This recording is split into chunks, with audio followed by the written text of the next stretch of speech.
What's up, YouTube, and welcome to the next episode of my Collecting Goals series.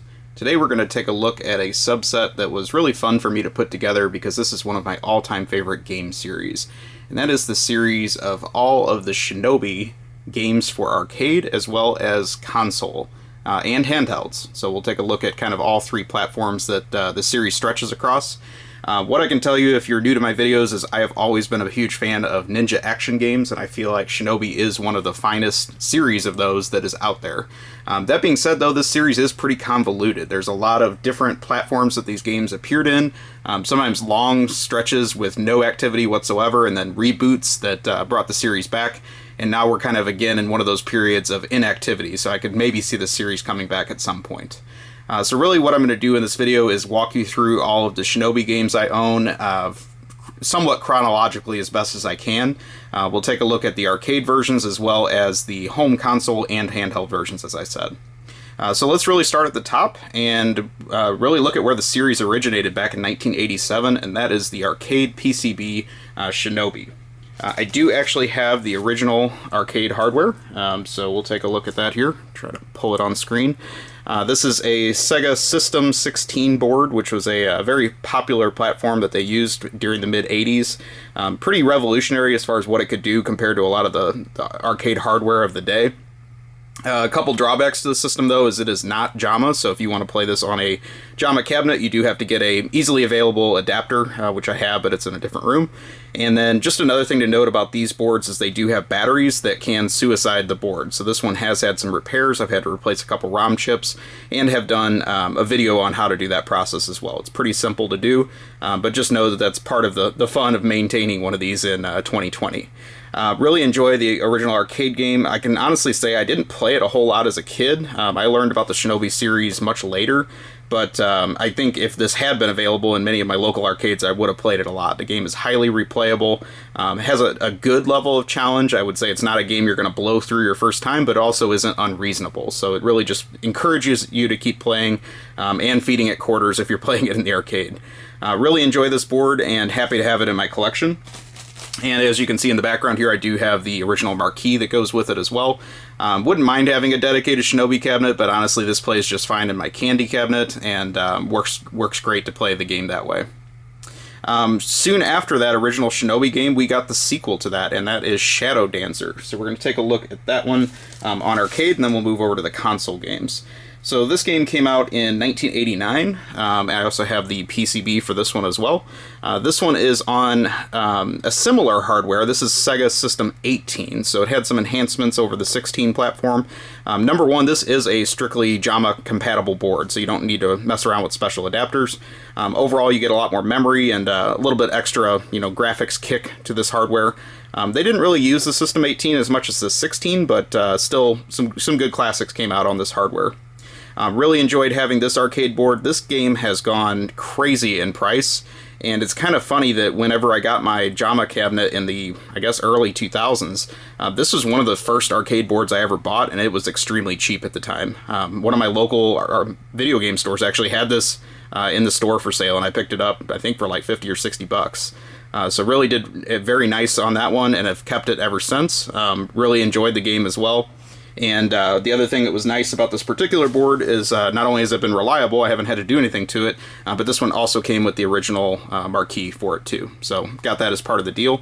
Really enjoy this game. It's a nice variant on the original arcade game. Obviously the gimmick with this one is you have a dog that follows you throughout the game, and really brings some cool game mechanics on things you can do specifically with the dog if your character gets injured. So really it adds some nice twists to the gameplay.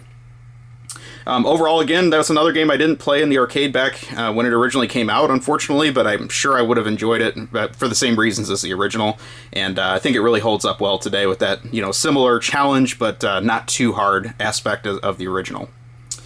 So let's take a look at some of the console versions. Some of these are exclusive, obviously, and then some of these are versions or variations of these arcade games that the series got started with.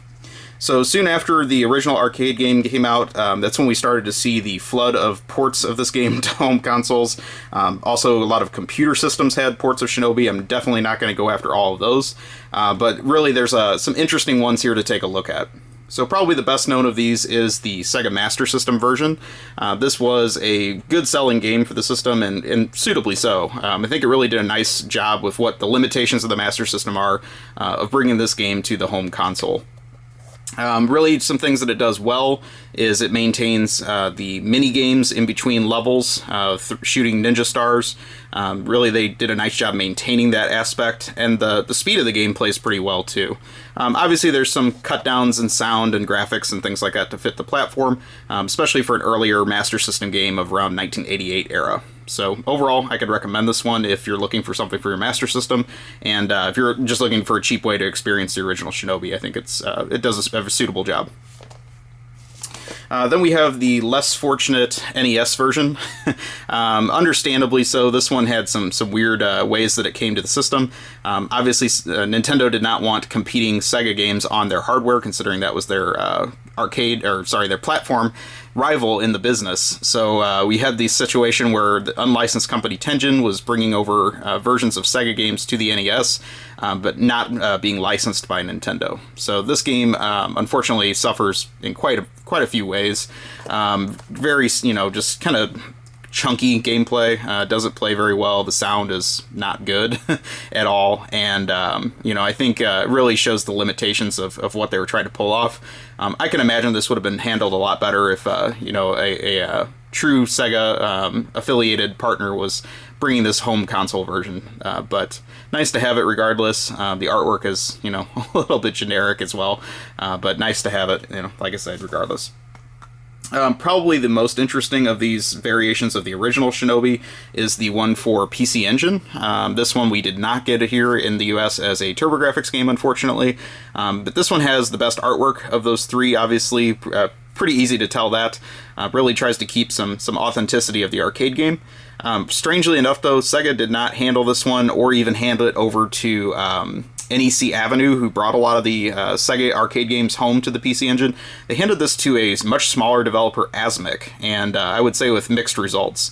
Overall, the graphics in this one are the nicest of the three home versions I just showed, but this one still has some really strange limitations. They completely removed the Ninja Star throwing game mini-games from in-between stages. I have no idea why they would do that.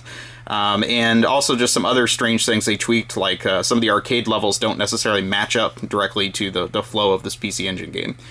So, overall it has some quirks to it, but is a really nice looking version of Shinobi for a home console, and you see that little extra bump that the PC Engine provides in graphics. So, if you're, really a diehard Shinobi person, I would recommend this, but for someone that, doesn't want to go to the trouble of importing it, I can totally understand why, so...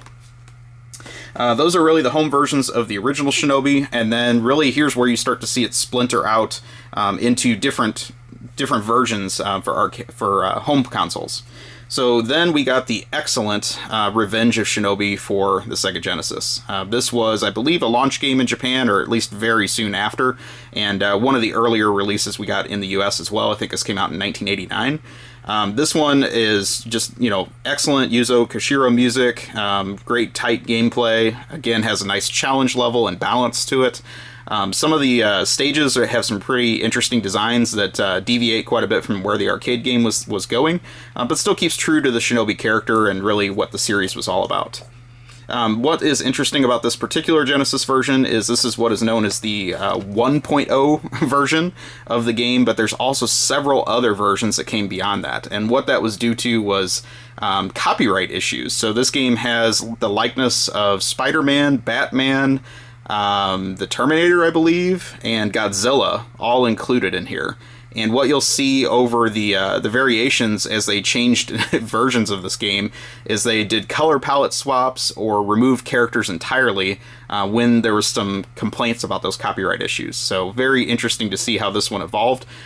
There's really no way to find out if you have version 1.0 unless you actually play it and start to see some of those copyright characters in the game. But I have played this one enough to verify that it is the earliest version that has the least revisions to it. It's having all those characters in it. So kind of funny that Sega was willing to flaunt that copyright controversy at the time, and then obviously they got their hands slapped and had to step back.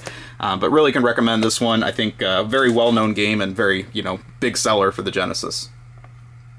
Then we move into probably one of the more misunderstood games in the series, and that is Shadow Dancer: The Secret of Shinobi for the Genesis. So what you're probably thinking if you're new to the series is, well, then that's just a port of the arcade Shadow Dancer, correct? Actually, it's not, and while it's inspired by the arcade game and has the dog mechanic of the arcade as well, the stages in this are almost completely different, and I would say it's more of an inspired by game than a port or a translation. So this one's well worth owning on its own. I think was not nearly as popular as Revenge of Shinobi, maybe just due to some of the gameplay mechanic changes, but really holds up well for an early Genesis game, and I think this one is well worth owning in your collection too. Pretty common game too, so not too difficult to find, especially if you just want to get like a cartridge-only version. Then we move into some other Sega Master System oddball games that are related to Shinobi, but have no bearing on the arcade game. So you have this one, which is actually a really fun game. This is Alex Kidd in Shinobi World, and this is one of the more difficult to find US Master System games out there. You can probably get it cheaper in a European version, but what makes the US version unique is the blue cartridge, which was on some of the late release carts. There is no red cart version of this in the US, so they are all blue, and then obviously the manual in the orientation of the US spec manuals. This game is really fun. Alex Kidd obviously was an early mascot character for Sega before Sonic was a thing, and they tried to kind of bring Alex Kidd into different worlds of other Sega franchises. So this was Alex Kidd's chance to play in a Shinobi-like action adventure, and honestly it holds up really well. It's kind of cute, and it's really fun to play, has good music, and really does the Master System well for one of the later releases. So I don't think this game is all that well known, but I think if you're a Shinobi fan, you will be very, very well acquainted to how this game plays out, and it's definitely a welcome piece of your Master System library. Then we move into one of the European exclusives for the Master System, and this is a unique entry in the series, so that's why I wanted to get it. This is the Cyber Shinobi, and with a title like that, you would think it has to be good. Unfortunately, it is not. This is probably one of the weakest entries in the whole Shinobi series, although it is canon, so I had to have it. The graphics in this game probably look just fine. For a mid-period Master System game, I think they do okay. But some reason the gameplay in this is so convoluted and chunky. It slows down a lot. It's just really uncomfortable to play. And I think that's its biggest issue. It just doesn't keep you motivated to get much farther in the game. So unfortunately this one is a miss, and I can see why this one probably got stuck in Europe and they didn't bring it over to the US, because not only was the Master System not doing so hot, but this one didn't offer anything special beyond the other Shinobi games on the Master System. I will also mention there is a Master System version of the arcade version of Shadow Dancer that was also exclusive to Europe. It is more faithful to the arcade version than that Genesis version, which is more inspired by it. So I don't own that one yet. I considered getting it before I made this video, but honestly, since I have the arcade game, I don't really feel it's essential, but I will throw it out there that is part of the series. So then we move into another left turn for the series, and Sega wanted to support their portable system. Now we've moved into the period where the Game Gear is available, and they really did a nice job with Shinobi on the Game Gear. So these games are numbered quite simply in the US as Shinobi 1 and 2, but in Japan these were known as the GG Shinobi series. So they were specifically tagged as being part of the Game Gear library, not a version from the arcade or from a console. They are very unique entries in the series. They play excellent. They're very quick, for a Game Gear game, and have nice music as well. That's kind of a trademark of the series. So I'd say you can't really go wrong with these. These were difficult to find complete, but if you want to get just cartridge-only versions of these for the Game Gear, they're readily available, and I think you'll see these pretty common. So then we move into the second one of those. It came pretty soon after the first one. I think this one was like 1991. This is Shinobi 2: The Silent Fury. Just really does what a sequel is supposed to do, gives it a little bit of a lift in graphics, a little bit more to the levels and design, but really maintains the same mechanics.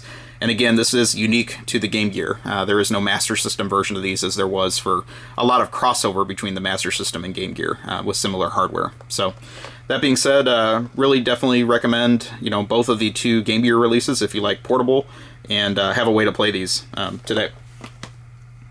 So then we move to really a couple years have passed, and I think we're in 1993. This is the final entry for the Genesis, and this is Shinobi 3 Return of the Ninja Master. This game is excellent as well. I think so many more people really sing the praises of Revenge of Shinobi, but to me, Shinobi 3 is right up there. What you get with this one over the original is now we're getting kind of into mid to late period Genesis, and they're able to pull off a lot more tricks with the graphics and sound. This game looks excellent, has some really interesting boss designs in it, a lot of mix up in gameplay dynamics and things like that you do, and you have a new character in the Musashi family. This is Joe Musashi that you're playing at with this one. So really enjoy Shinobi 3, can highly recommend this for anybody with a Genesis, or if you want to play this on compilations, there's a lot of compilation versions of this, but I think this one really stands up there with some of the best in the series. So then we take another little pause, no Shinobi games for a couple years, and you get a very early entry for Sega's next platform, which is the Sega Saturn. So they obviously skipped over the Sega CD and 32X with no Shinobi games, but we did get a game for the Sega Saturn. This was also a very early release for the system, so I think this was very close to a launch game in Japan, and then it was an early release here in the US of 1995, so this was one of the first games available you could get for the Saturn in the US. What's interesting about this one, well, a few things about it, is Shinobi Legions uses digitized graphics, and that turned so many people off from day one. Obviously, they were popular of the era, especially with arcade games like Mortal Kombat, but people felt like it was kind of blasphemy from a series that was known for having beautiful 2D graphics, hand-drawn, moving to this digitized design. Myself, I'm okay with it. I think, it is of the era, but they did do some nice things to keep the gameplay 2D in nature, and while still having, the digitized designs and things to keep it a little bit fresh. This one also has cutscenes that play between some of the stages. They are kind of funny how the acting is done in them. But, it does do some things that we're trying to really bring it forward into the CD era of games, and I think really fits in with releases of 1995 era, considering these are pretty early on the hardware.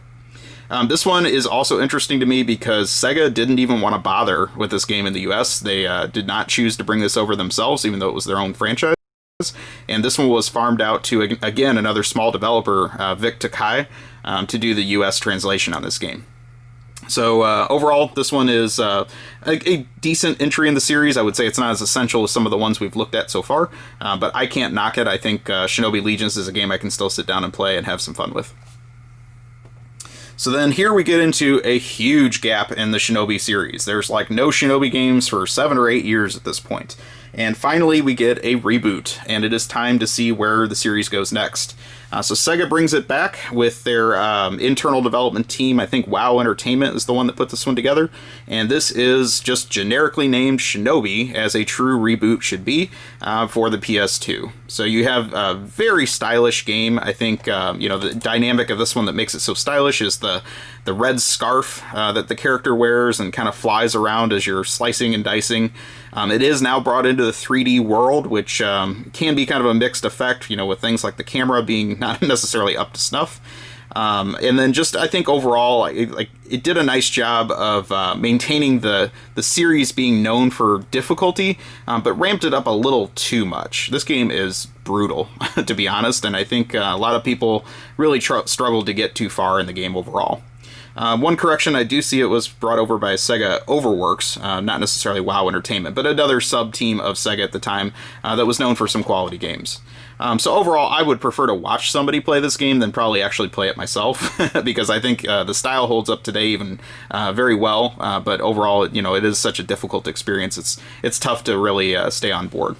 There is a lot of blood in the game, so one thing you'll notice about this one is it got a mature rating for blood and gore and also violence, so I guess they were just really trying to stick with the theme of having these very mature games of the era to sell well. So then we get into a black sheep of the series, which is probably one that sold very well, unfortunately for people that didn't realize what they were buying. This is The Revenge of Shinobi for the Game Boy Advance, and this one is really a turd. It is not a port of Revenge of Shinobi for the Sega Genesis, as you would think, and probably many people were duped into buying. It is a brand new game designed by a United States team, I believe, called 3D6 Games. They went out of business soon after this, and probably for good reason. This game is kind of a disaster. It looks okay. I think the graphics are probably one of the best things you can say about it, but the gameplay is not good. And some of the things that they just miss on with the concept of a ninja action game are just so blatantly obvious to me. One thing you notice about this game is you hear your character's footsteps throughout the whole game. It's one of the loudest pieces of the soundtrack is your footsteps. Last I checked, ninjas are known for being stealthy, and I don't think that you would want to have a lot of crunching from your feet as you walk around through the forests and towns and things like that, trying to kill people. So probably not real authentic to the ninja action genre by having loud footsteps, and I just thought I would call that out. But this one is definitely a miss, and I would say avoid it unless you're a Shinobi completionist like I am. Then we get into another interesting variation of the series. While not called Shinobi, it is definitely part of the series, and that is Nightshade. This one was also released as Kunoichi in Japan, which is obviously a female ninja. And that's really the gimmick with this one. It's very similar to the original Shinobi on PS2. Probably uses the exact same game engine. It was the same team that developed it. And really what you'll notice about this one is it's just refined a lot. I think that this one probably didn't sell as well. Maybe the character, not being as familiar or just not having that direct tie to Shinobi in the title. But I think if you liked the first Shinobi game, this is well worth getting or just starting here, because honestly, it's a better game. This one is, starting to creep up in price on the PS2 because I don't think it had a lot of sales in the US, but you can get Japanese versions of this one under the title Kunoichi very cheaply. So if you're able to play Japanese games, maybe a way to look into getting this one if you're curious about it. So that is, again, kind of where we paused the series. That was around 2004, 2005, I believe. And then we don't get another game in the series for another 5 or 6 years. And suddenly we are on the 3DS. So we're like skipping past, PlayStation platforms and home consoles, and we're back to a handheld game. It's time for another reboot. We've got Shinobi just as a generic title, no ties to the series as far as where it fits in with the chronological history of it. Another thing about this one is it is US developed again. So Sega of Japan had nothing to do with this one. It was developed by a team called Griptonite, which I'm not very familiar with at all. And unfortunately, the last thing I can say about this one is, while it has kind of mixed reviews online, I have not played this game because I still, to this day, do not own a 3DS. So this one is one that I bought with anticipation of someday being able to play it, but have not to this day. This one was kind of an earlier game for the 3DS, again, kind of probably near that launch period, so you see kind of the series keeps getting brought back early in the life cycle of systems, which is kind of interesting. But overall, this is the most recent game we've had in the series, and I think this was from 2011, so we're kind of, again, in a long pause with no Shinobi. But I would love to see this series come back. I think that Sega has, presented it with a rich history and kind of some common themes throughout the series. While there's some hiccups with some games being farmed out to other developers, most of the games have been produced with a good quality and love behind them. So that's my really my background with the Shinobi series and all the games that I own. Please like, comment, subscribe. Let me know what you think. If you are familiar with the Shinobi games and maybe some of the other console ports that I need to check out, I'm definitely open to your recommendations because I like playing these as well. So thank you very much for watching, and we'll talk to you soon. Have a great day or night wherever you are.